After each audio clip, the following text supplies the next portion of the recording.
While many countries tussle over regional supremacy, economic growth, sporting excellence, tourism exploits, space race, and, of course, territorial boundaries, there's one country that seems to be obsessed with something different.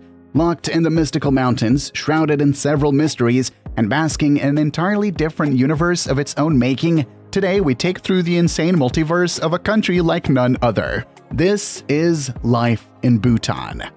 You know, travel opens your eyes to how diverse the world is, and at the same time, how much more we have in common. Life in Bhutan makes you wonder if you're indeed on Earth. Well, some 50 years ago, you couldn't even wonder. That's because, for centuries, Bhutan was isolated from the rest of the world. After the independence of the Union of India in 1947 from Britain, Bhutan politely declined to join the Indian Union and remained entirely isolated from the world until 1974, when international media and delegates were invited to the coronation of the king for the first time.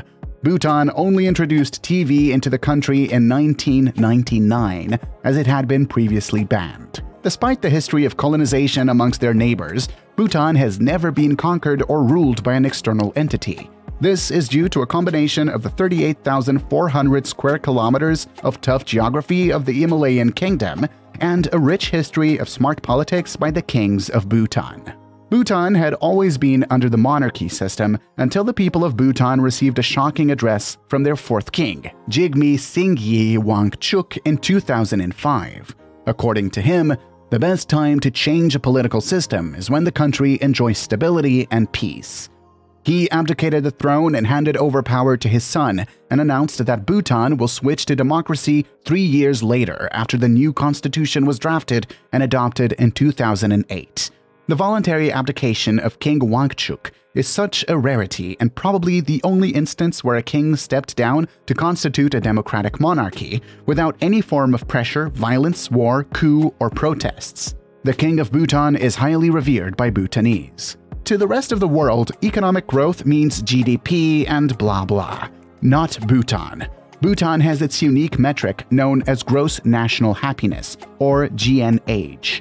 GNH is determined by 4 qualitative, not quantitative indicators. Sustainable development 1, preservation and promotion of cultural values 2, good governance 3, and conservation of a natural and healthy environment 4. Bhutan is still a developing nation, but education and healthcare are completely free. The country doesn't believe that GDP is a genuine measure for economic growth and development. In 2012, the UN began to encourage the spread of Bhutan's GNH philosophy. International tourism only started in Bhutan in the late 70s, after Bhutan joined the United Nations in 1974. Although international tourists are welcomed to Bhutan, large-scale tourism is neither encouraged nor promoted by the nation, and Bhutan remains largely unexplored.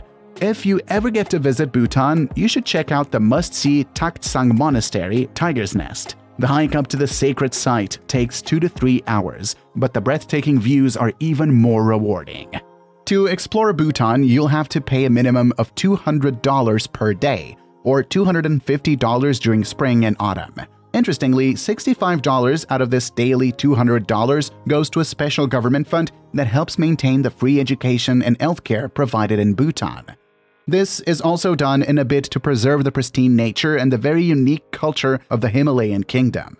This phenomenon is known as high-value, low-impact tourism.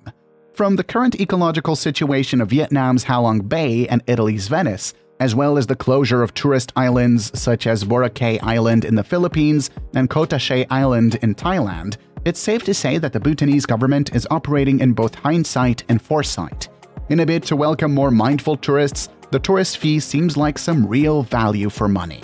Bhutan may not host many press conferences and environmental summits, but Bhutan is far ahead of the world when it comes to environmental conservation.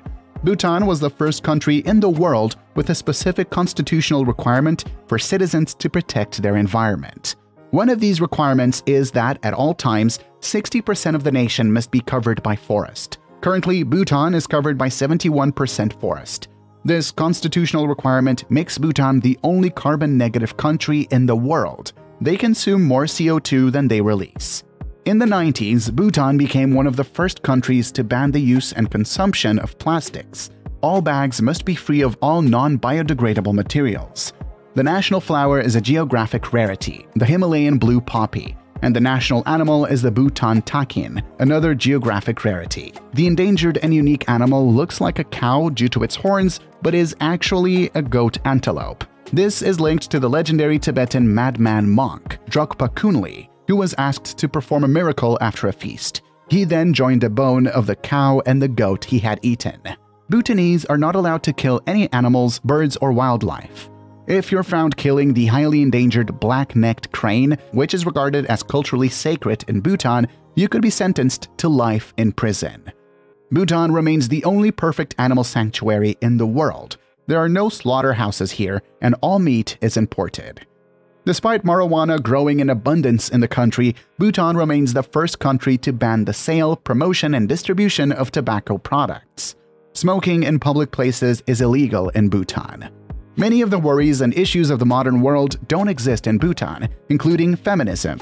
Bhutan is considered a matriarchal society, and most women run the family.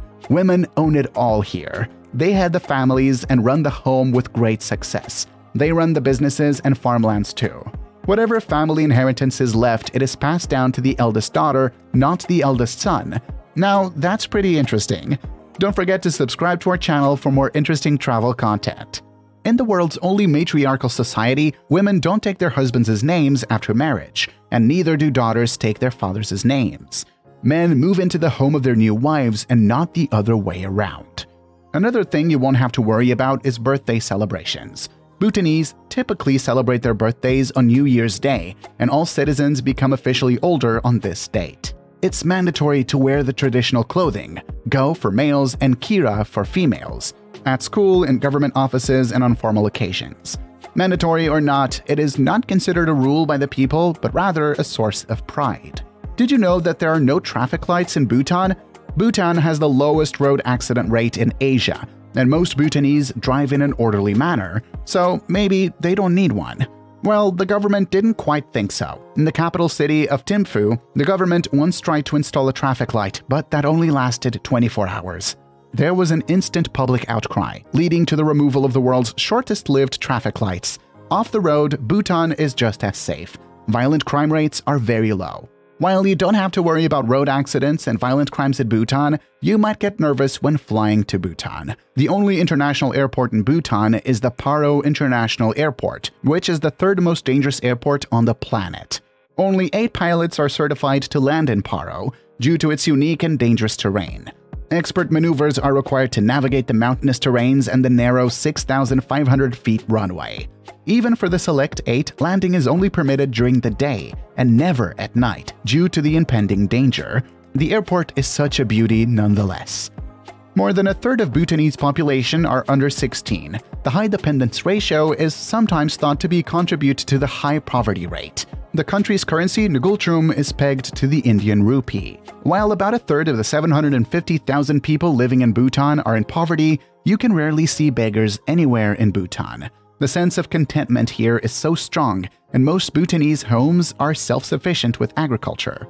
The nation's largest export is hydropower. The nation's energy treasure amounts to more than a third of its total export and is popularly known as white gold. Almost all homes in Bhutan get electricity from hydropower. Bhutan earned its name from the several storms and thunders in the Himalayas. The word Bhutan translates to the land of the thunder dragon, Druk. The Druk dragon can be seen on the Bhutanese flag. It's close to impossible to think that a skyscraper will ever be constructed in Bhutan. The tallest building is only 180-foot tower in Ramate. Bhutanese buildings are restricted to certain rules in a bid to maintain the traditional architecture of buildings in the country. By law, all buildings must be constructed with the iconic signature sloping roofs. The iconic architectural style was used to design the famous El Paso campus of the University of Texas. It's common to see paintings of phalluses on the wall of several buildings and temples in Bhutan. There is a temple dedicated to phallus, where couples seeking fertility can come to seek blessings for their wishes for children. This fertility culture was fostered by the MadMan Monk, who made use of his penis to fight demons. Buddhism is more of a lifestyle than a religion for Bhutanese. A strong sense of reverence for nature and the spiritual world is highly encouraged, and many lakes and mountains are considered sacred, including the famous Gangkhar Puensum and the Tiger Nest. Bhutan is home to the highest unclimbed peak in the world, Gangkhar Puensum. Standing unconquered at 24,836 feet, many climbers have attempted to reach this mountain but failed. In 1987, Bhutan prohibited access to the mountain, and climbing any mountain with a peak of more than 19,680 feet or 6,000 meters is completely banned. Bhutanese love chilies. Most foods are very spicy. Chili is eaten raw often and is basically used as a vegetable here. Imadachi, a chili cheese stew delicacy, is the national dish of Bhutan. The meshu culture of Bhutan requires that you politely refuse food the first time it is offered to you. So, if you don't want to share your food with your Bhutanese friend, all you have to do is simply invite them. Now, that's it for today. Bhutan is not short of names, including the Kingdom in the Sky, the Land of Hidden Treasures, and the Perfect Paradise. In the future, you wouldn't bet against Bhutan becoming a perfect country.